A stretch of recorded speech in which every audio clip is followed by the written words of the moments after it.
The Wind in the Willows by Kenneth Grahame. Chapter 12. The Return of Ulysses. Part 1. When it began to grow dark, the rat, with an air of excitement and mystery, summoned them back into the parlour, stood each of them up alongside of his little heap, and proceeded to dress them up for the coming expedition. He was very earnest and thorough-going about it, and the affair took quite a long time.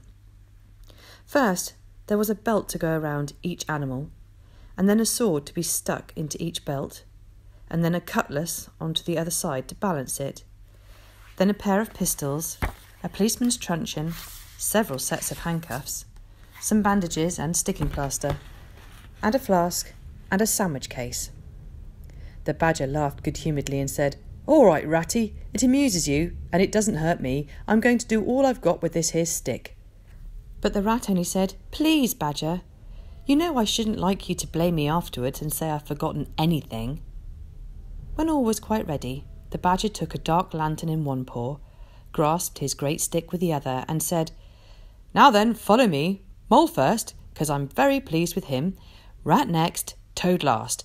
And look here, Toady, don't you chatter so much as usual, or you'll be sent back as sure as fate." The Toad was so anxious not to be left out that he took up the inferior position assigned to him without a murmur, and the animals set off. The badger led them along by the river for a little way, and then suddenly swung himself over the edge into a hole in the river bank, a little above the water. The mole and the rat followed silently, swinging themselves successfully into the hole as they had seen the badger do. But when it came to the Toad's turn, of course he managed to slip and fall into the water with a loud splash and a squeal of alarm. He was hauled out by his friends, rubbed down and wrung out hastily, comforted and set on his legs, but the badger was seriously angry and told him that the very next time he made a fool of himself he would most certainly be left behind. So at last they were in a secret passage, and the cutting out expedition had really begun. It was cold and dark and damp and low and narrow, and poor Toad began to shiver, partly from dread of what might be before him, partly because he was wet through. The lantern was far ahead, and he could not help lagging behind a little in the darkness. Then he heard the rat call out warningly, "Come on, Toad!" and a terror seized him of being left behind, alone in the darkness, and he came on with such a rush that he upset the rat into the mole and the mole into the badger, and for a moment all was confusion. The badger thought they were being attacked from behind, and, as there was no room to use a stick or a cutlass, drew a pistol and was on the point of putting a bullet into Toad. When he found out what had really happened, he was very angry indeed and said, "Now, this time that tiresome Toad shall be left behind." But Toad whimpered, and the other two promised that they would be answerable for his good conduct, and at last the badger was pacified and the procession moved on. Only this time the rat brought up the rear with a firm grip on the shoulder of Toad. So they groped and shuffled along, with their ears pricked up and their paws on their pistols, till at last the badger said, "We ought by now to be pretty nearly under the hall."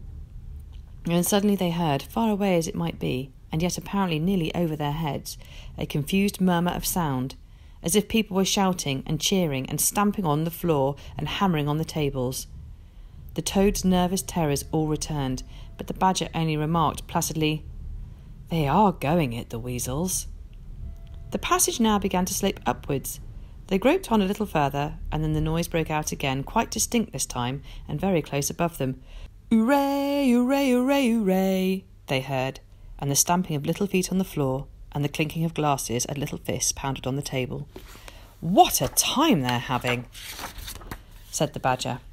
"Come on."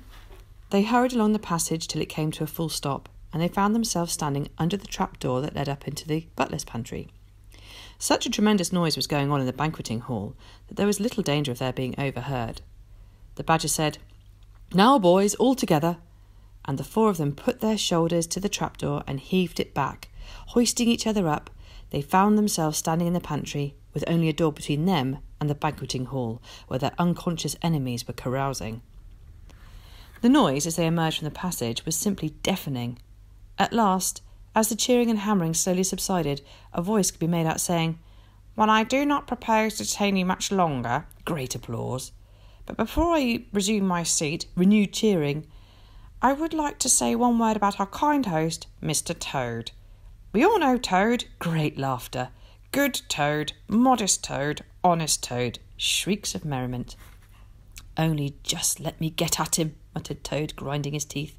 Hold hard a minute, said the Badger, restraining him with difficulty. Get ready, all of you.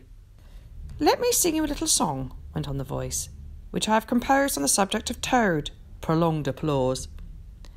Then the Chief Weasel, for it was he, began in a high, squeaky voice, Toad, he went a pleasuring gaily down the street. The Badger drew himself up, took a firm grip of his stick with both paws, glanced around at his comrades and cried, The hour is come, follow me, and flung the door wide open. My, what squealing and a squeaking and a screeching filled the air. Well might the terrified weasels dive under the tables and spring madly up at the windows. Well might the ferrets rush wildly for the fireplace and get hopelessly jammed in the chimney. Well might tables and chairs be upset, and glass and china be sent crashing on the floor in the panic of that terrible moment when the four heroes strode wrathfully into the room. The mighty Badger, his whiskers bristling, his great cudgel whistling through the air. Mole, black and grim, brandishing his stick and shouting his awful war cry, A mole! A mole! Rat, desperate and determined, his belt bulging with weapons of every age and every variety. Toad, frenzied with excitement and injured pride, swollen to twice his ordinary size, leaping into the air and emitting toad whoops that chilled them to the marrow. Toad, he went a-pleasuring, he yelled. I'll pleasure him. And he went straight for the Chief Weasel. They were but four in all, but to the panic-stricken weasels the hall seemed full of monstrous animals, grey, black, brown and yellow, whooping and flourishing enormous cudgels, and they broke and fled, and squeals of terror and dismay, this way and that, through the windows, up the chimney, anywhere to get out of reach of those terrible sticks. The affair was soon over. Up and down the whole length of the hall strode the four friends, whacking with their sticks at every head that showed itself, and in 5 minutes the room was cleared. Through the broken windows, the shrieks of terrified weasels escaping across the lawn were borne faintly to their ears. On the floor lay prostrate some dozen or so of the enemy, on whom the mole was busily engaged in fitting handcuffs. The Badger, resting from his labours, leant on his stick and wiped his honest brow. Mole, he said, you're the best of fellows. Just cut along outside and look after those stoat sentries of yours, and see what they're doing. I've an idea that, thanks to you, we shan't have much trouble from them tonight. The mole vanished promptly through a window, and the Badger bade the other two set a table on its legs again, pick up knives and forks and plates and glasses from the debris on the floor, and see if they could find materials for supper. I do want some grub, I do, he said in that rather common way he had of speaking. Stir your stumps, Toad, and look lively. We've got your house back for you, and you don't offer us so much as a sandwich. Toad felt rather hurt that the Badger didn't say pleasant things to him, as he had to the mole, and tell him what a fine fellow he was, and how splendidly he had fought, for he was rather particularly pleased with himself and the way he had gone for the Chief Weasel, and sent him flying across the table with one blow of his stick. But he bustled about, and so did the rat, and soon they found some guava jelly in a glass dish, and a cold chicken, a tongue that had hardly been touched, some trifle, and quite a lot of lobster salad. And in the pantry they came across a basket full of French rolls and any quantity of cheese, butter and celery. They were just about to sit down when the mole clambered in through the window, chuckling with an armful of rifles. It's all over, he reported. From what I can make out, as soon as the stoats, who were very nervous and jumpy already, heard the shrieks and the yells and the uproar inside the hall, some of them threw down their rifles and fled. The others stood fast for a bit, but when the weasels came rushing out upon them, they thought they were betrayed, and the stoats grappled with the weasels, and the weasels fought to get away, and they wrestled and wriggled and punched each other and rolled over and over till most of them rolled into the river. They've all disappeared by now, one way or another, and I've got their rifles, so that's all right. Excellent and deserving animal, said the Badger, his mouth full of chicken and trifle. Now there's just one more thing I want you to do, Mole, before you sit down to your supper along of us, and I wouldn't trouble you, only I know I can trust you to see a thing done, and I wish I could say the same of everyone I know. I'd send Rat if he wasn't a poet. I want you to take those fellows on the floor there upstairs with you and have some bedrooms cleaned out and tidied up and made really comfortable. See that they sweep under the beds and put clean sheets and pillowcases on and turn down one corner of the bedclothes just as you know it ought to be done, and have a can of hot water and clean towels and fresh cakes of soap put in each room. And then you can give them a licking apiece, if it's any satisfaction to you, and put them out by the back door. and we shan't see any more of them, I fancy. And then come along and have some of this cold tongue. It's first rate. I'm very pleased with you, Mole." The good-natured Mole picked up a stick, formed his prisoners up in a line on the floor, and gave them the order, "Quick march!" and led his squad off to the upper floor. After a time he appeared again, smiling, and said that every room was ready and as clean as a new pin.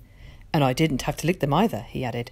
"I thought on the whole they'd had licking enough for one night, and the weasels, when I put the point to them, quite agreed with me and said that they wouldn't think of troubling me. They were very penitent and said they were extremely sorry for what they had done, but it was all the fault of the chief weasel and the stoats, and if ever they could do anything for us at any time to make up, we only had got to mention it. So I gave them a roll apiece and let them out the back, and off they ran as hard as they could." Then the Mole put up his chair to the table and pitched into the cold tongue, and Toad, like the gentleman he was, put all his jealousy from him and said heartily, "Thank you kindly, dear Mole, for all your pains and trouble tonight, and especially for your cleverness this morning." The Badger was pleased at that and said, "There spoke my brave Toad." So they finished their supper in great joy and contentment, and presently retired to rest between clean sheets, safe in the Toad's ancestral home, one